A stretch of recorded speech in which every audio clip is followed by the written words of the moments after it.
Hello friends, welcome back to my channel. இன்றைக்கி நம்ம பார்க்க போகிற ரெசிபி சின்ன பசங்களுக்குலாம் ரொம்ப பிடிச்சமான பாஸ்தா ரெசிபி தான் பார்க்க போகிறோம். நம்ம எப்போவுமே பாஸ்தா தனியாக வேக வச்சு, காய்கறிகள் தனியாக வேக வச்சு எல்லாமே டைம் ஆகும். அதுக்காகவே நம்ம இது எப்போவுமே நம்ம ட்ரை பண்ண மாட்டோம்.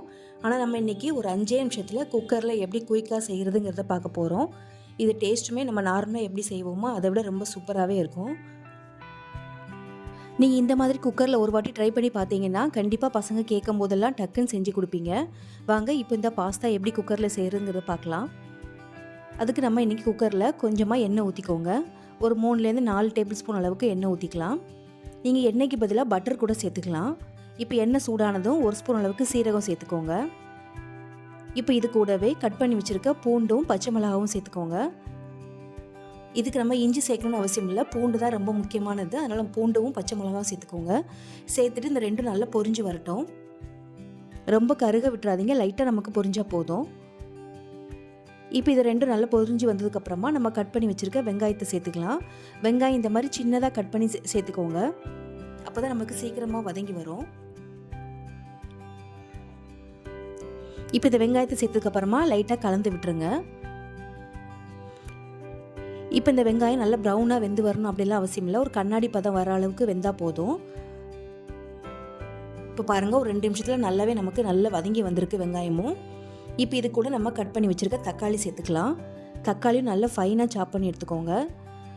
இல்லாட்டி நீங்கள் மிக்சியில் அரைச்சி கூட எடுத்துக்கலாம். நான் இன்றைக்கி நல்லா ஃபைனாக சாப் பண்ணி எடுத்துருக்கேன். இப்போ இதையும் நல்லா கலந்து விட்டுருங்க.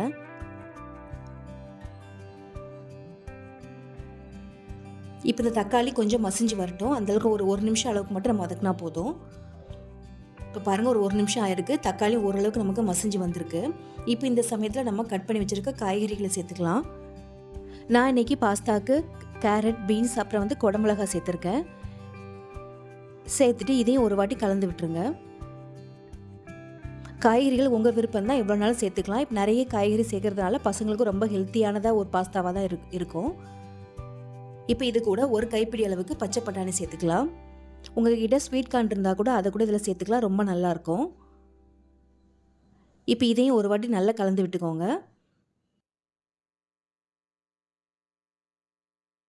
சும்மா லைட்டாக கலந்து விட்டால் போதும். இது நம்ம வேக வைக்கணும்னு அவசியம் இல்லை, லைட்டாக வதக்கி விட்டால் போதும். நம்ம குக்கரில் வேக வைக்கும் போது நமக்கு டக்குன்னு வெந்துடும். இப்போ நம்ம வதக்கி விட்டாச்சு. இப்போ இது கூட மசாலா சேர்த்துக்கலாம். 1 ஸ்பூன் அளவுக்கு மஞ்சத்தூள் சேர்த்துக்கோங்க. கூடவே நான் கலருக்காக காஷ்மீர் ரெட் சில்லி பவுடர் சேர்த்துருக்கேன். 1 ஸ்பூன் அளவுக்கு சேர்த்துக்கோங்க. உங்ககிட்ட இல்லை அப்படின்னா தனி மிளகாத்தூள் கூட சேர்த்துக்கலாம். கூடவே 1/2 ஸ்பூன் அளவுக்கு மிளகுத்தூள் சேர்த்துக்கலாம். இது கூடவே 1/4 ஸ்பூன் அளவுக்கு கரம் மசாலா, அப்புறம் டொமேட்டோ சாஸ் சேர்த்துக்கோங்க. ஒரு 2லேருந்து 3 ஸ்பூன் அளவுக்கு சேர்த்துக்கோங்க. இப்போ இது கூட செஸ்வான் சாஸ் இருந்தால் அதையும் நீங்கள் 1 ஸ்பூன் சேர்த்துக்கோங்க. இது ஆப்ஷனல் தான், இல்லைனா நம்ம டொமேட்டோ சாஸ் மட்டும் சேர்த்தா போதும். இப்போ இது கூடவே பீஸா சீசனிங் இருந்தால் சேர்த்துக்கோங்க கொஞ்சமாக. இதோட ஃப்ளேவர் கூட ரொம்ப நல்லாயிருக்கும் பாஸ்தாக்கு. இது கூடவே கொஞ்சமாக சில்லி ஃப்ளேக்ஸ் சேர்த்துக்கலாம். சேர்த்துட்டு இப்போ இது எல்லாத்தையும் நல்லா கலந்து விட்டுக்கோங்க. இதில் எங்கள் சில்லி ஃப்ளேக்ஸ் இல்லைன்னா கூட பரவாயில்ல. இப்போ இது எல்லாத்தையும் நல்லா கலந்து விட்டதுக்கப்புறமா நம்ம எடுத்து வச்சுருக்க பாஸ்தாவை இதில் சேர்த்துக்கலாம். நான் இங்கே 2 கப் அளவுக்கு பாஸ்தா சேர்த்துருக்கேன். நம்ம இதை வேக வைக்க எதுவுமே நம்ம செய்யலை, டைரெக்டாக இதில் சேர்த்துருக்கோம். சேர்த்துட்டு இதையும் ஒரு வாட்டி நல்லா கலந்து விட்டுருங்க.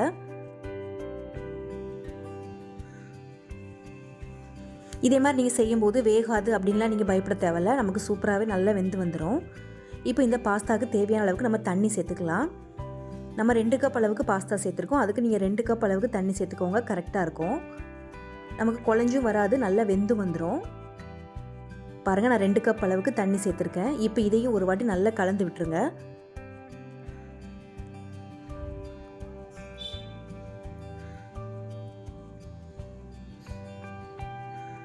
இப்போ இது கூட கொஞ்சமாக கொத்தமல்லி இலை சேர்த்துக்கலாம். சேர்த்துட்டு லைட்டாக கலக்கி விட்டுக்கோங்க. இப்போ இதுக்கு தேவையான அளவுக்கு நம்ம உப்பு சேர்த்துக்கலாம். நம்ம ஏற்கனவே சாஸ்லாம் சேர்த்துருக்கோம், அதில் கொஞ்சம் உப்பு இருக்கும், அதனால் இதில் கொஞ்சம் பார்த்து சேர்த்துக்கோங்க. நான் 1/2 ஸ்பூன் அளவுக்கு உப்பு சேர்த்துருக்கேன். சேர்த்துட்டு இதையும் ஒரு வாட்டி நல்லா கலந்து விட்டுருங்க. அவ்வளோதான், நம்ம இப்போ எல்லாமே சேர்த்தாச்சு. இப்போ நம்ம குக்கர் மூடி போட்டு ஒரு 2 விசில் மட்டும் விட்டுடலாம். நமக்கு 2 விசிலே நமக்கு சூப்பராக ரெடியாகி வந்துடும். இப்போ பாருங்கள் 2 விசில் வந்துடுச்சு. இப்போ பார்த்தீங்கன்னா நமக்கு பாஸ்தா ரொம்ப சூப்பராகவே வெந்து வந்திருக்கு. குழையும் இல்லை, அதே சமயத்தில் நல்லா வெந்திருக்கு. அவ்வளோதாங்க, நம்மளோட ஈஸியான 5 நிமிஷத்தில் குக்கரில் பாஸ்தா ரெடி பண்ணிட்டோம். இதே மாதிரி கண்டிப்பாக நீங்கள் ட்ரை பண்ணி பாருங்கள். இது செய்கிறது உங்களுக்கு ரொம்ப ஈஸியாகவே இருக்கும். இப்போ இதில் கடைசியாக கொத்தமல்லி இலை போட்டுக்கோங்க. இப்போ நம்ம கொத்தமல்லி இலை சேர்த்துட்டு நம்ம இறக்கிடலாம். இந்த மாதிரி பாஸ்தா ஈஸியாக செஞ்சு பாருங்கள். இது சின்ன பசங்க மட்டும் இல்லைங்க, பெரியவங்க கூட ரொம்ப விரும்பி சாப்பிடுவாங்க. இதே மாதிரி சிம்பிளான ரெசிபிலாம் நம்மளோட சேனலில் நிறைய இருக்குது. கண்டிப்பாக போய் அதையும் போய் செக் பண்ணி பாருங்கள். என்னோட இந்த வீடியோ உங்களுக்கு பிடிச்சிருந்துன்னா மறக்காமல் என்னோட சேனலை சப்ஸ்கிரைப் பண்ணிக்கோங்க. இந்த வீடியோவுக்கு ஒரு லைக் பண்ணி ஷேர் பண்ணுங்கள். தேங்க்ஸ் ஃபார் வாட்சிங்.